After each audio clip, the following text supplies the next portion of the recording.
اعوذ باللہ من الشیطان الرجیم بسم اللہ الرحمن الرحیم۔ السلام علیکم۔ امید کرتی ہوں کہ آپ کو یہ ویڈیو اچھی لگے گی۔ اگر آپ کو اچھی لگے تو اس کو لائک اور شیئر کرنا نہ بھولیں۔ اے لوگوں، جیسا کہ آپ جانتے ہیں کہ بہت سے لوگ یہ حقیقت جاننا چاہتے ہیں کہ اللہ کے ولی کون لوگ ہیں۔ کیا قرآن و حدیث میں کہیں ان کا ذکر موجود ہے؟ کسی ولی کی اصل پہچان کیا ہے؟ یا ولی کا مطلب کیا ہے؟ کیا حضور صلی اللہ علیہ وآلہ وسلم کے زمانے میں یہ لوگ موجود تھے؟ اگر تھے تو ان کا ذکر کیوں نہیں ملتا؟ اگر نہیں تھے تو آج کے دور میں ان ولیوں اور صوفیاء کو لوگ اتنا کیوں مانتے ہیں؟ آخر ان ولی اور صوفی لوگوں میں ایسی کون سی چیز ہے جو حقیقتاً بہت ہی نایاب اور ان کو دوسرے لوگوں سے بالکل جدا رکھتی ہے؟ اگر آپ ان سوالات کے جواب جاننا چاہتے ہیں تو یہ ویڈیو غور سے سنیں۔ اے لوگوں، لفظ ولی قرآن اور حدیث دونوں سے ثابت ہے، جیسا کہ پارہ نمبر 11 سورہ یونس آیت نمبر 62 میں ارشاد خداوندی ہے کہ سن لو، بے شک اللہ کے ولیوں پر نہ کچھ خوف ہے اور نہ کچھ غم۔ یعنی ولی کی تعریف یہ ہے کہ اس کے لیے کوئی خوف نہیں، کیونکہ خوف آئندہ آنے والے کسی ناپسندیدہ کام کے انتظار یا آئندہ کسی محبوب چیز کے ہاتھ سے نکلنے کے انتظار کا نام ہے، اور ولی اپنے وقت کا پابند ہوتا ہے۔ اس کے لیے ایسی کوئی چیز نہیں جس سے یہ خوف محسوس کرے، اور جس طرح اس کے لیے خوف نہیں، اسی طرح وہ کسی چیز کی امید بھی نہیں رکھتا، کیونکہ امید مستقبل میں حاصل ہونے والی محبوب چیز کے حصول یا ناپسندیدہ چیز کے ختم ہونے کے انتظار کا نام ہے۔ حضرت عائشہ رضی اللہ عنہا تعالیٰ سے مروی ہے کہ حضور صلی اللہ علیہ وآلہ وسلم نے فرمایا کہ اللہ کا فرمان ہے کہ جس شخص نے کسی ولی کو تکلیف پہنچائی، اس نے مجھ سے جنگ کرنا جائز سمجھا، اور بندہ جس قدر میرے فرائض کے ذریعے میرا قرب حاصل کرتا ہے، کسی اور چیز کے ذریعے نہیں کرتا۔ ولی کے معنی کے بارے میں بات کی جائے تو اس کے دو معنی بنتے ہیں۔ ایک تو وہ شخص جس کے کاموں کا اللہ ولی ہے، اور دوسرا معنی وہ شخص جو اللہ کی عبادت اور اطاعت کو اپنے ذمہ لیتا ہے، اس لیے اس کی عبادت میں تسلسل ہوتا ہے اور درمیان میں کوئی نافرمانی حال نہیں ہوتی۔ حضرت بایزید بسطامی رحمۃ اللہ علیہ ایک ایسے شخص سے ملنے گئے جس کے بارے میں لوگوں میں مشہور تھا کہ وہ ولی ہے۔ جب اس کی مسجد میں پہنچے تو اس کے نکلنے کا انتظار کرنے لگے۔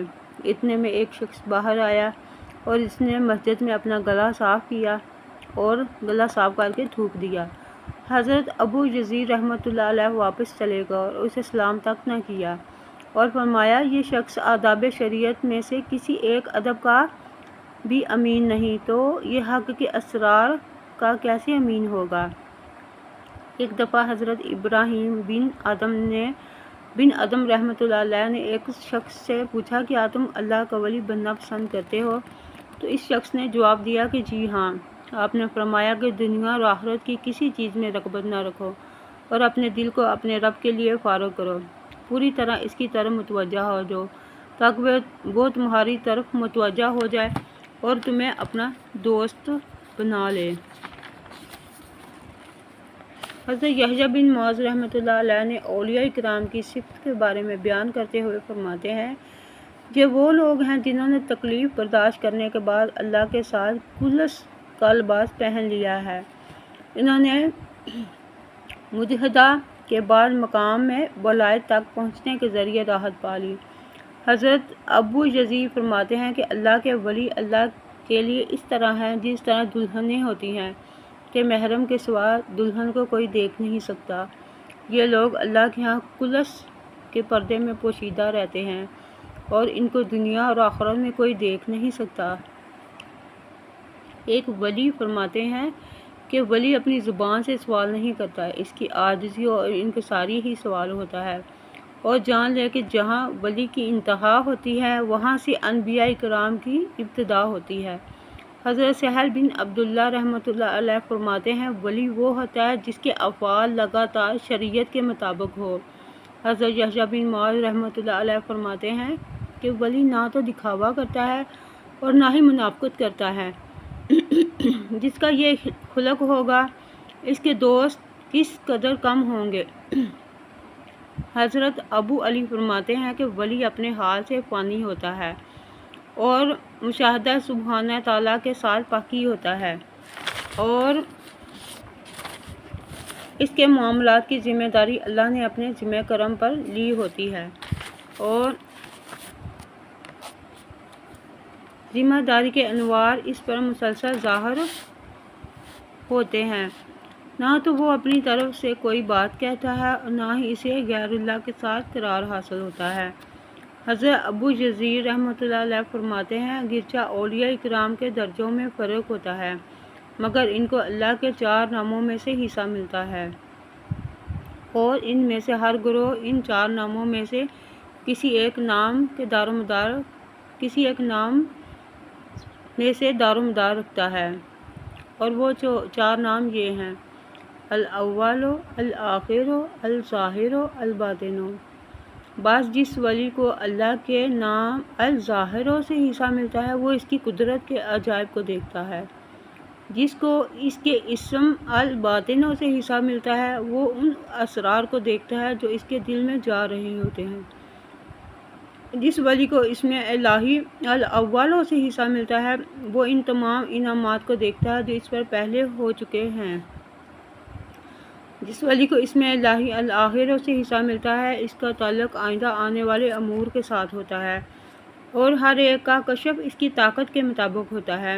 حضرت یحییٰ بن معاذ رحمۃ اللہ علیہ اولیاء اکرام کے متعلق فرماتے ہیں کہ ولی زمین میں اللہ کا ریحان بوتا ہے، صدیقین اس کو سونگھتے ہیں تو اس کی خوشبو ان کے دلوں تک پہنچتی ہے، پس وہ اپنے مولا کے مشتاق ہو جاتے ہیں، اور وہ اپنے اخلاق کے مطابق زیادہ عبادت کرنے لگتے ہیں۔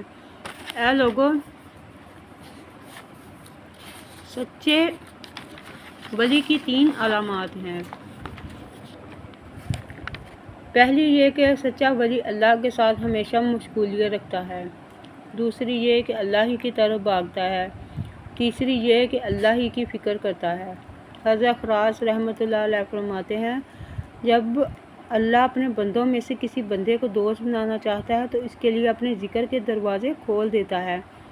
جب وہ ذکر سے لذت حاصل کر لیتا ہے تو اس پر قرب کا دروازہ کھول دیتا ہے، پھر اسے اپنے ساتھ خلوص کی مجالس کی طرف اٹھا لیتا ہے، پھر اپنے ولی کو توحید کی کرسی پر بٹھا دیتا ہے، اور اسے پردوں کو اٹھا دیتا ہے، اور اسے فردانیت کے گھر میں داخل کر دیتا ہے، اس کے لیے جلال اور عظمت کو کھول دیتا ہے۔ جب اس کی نگاہ جلال اور عظمت پر پڑتی ہے تو اس کی خواہشات ختم ہو جاتی ہیں، اب بندہ اپاہج اور فانی ہو جاتا ہے، اللہ کے حفظ و امان میں ہو جاتا ہے، اسی طرح وہ اپنے نفس سے بیزار ہو جاتا ہے۔ حضرت ابو تراب رحمۃ اللہ علیہ فرماتے ہیں، جب کسی شخص کا دل اللہ سے اعراض کرنے کا عادی ہو جائے تو وہ اللہ کے ولیوں پر نکتہ چینی کرنا شروع کر دیتا ہے۔ تو اس ویڈیو کو زیادہ سے زیادہ لائک کریں، شیئر کریں۔ اللہ تعالیٰ حافظ۔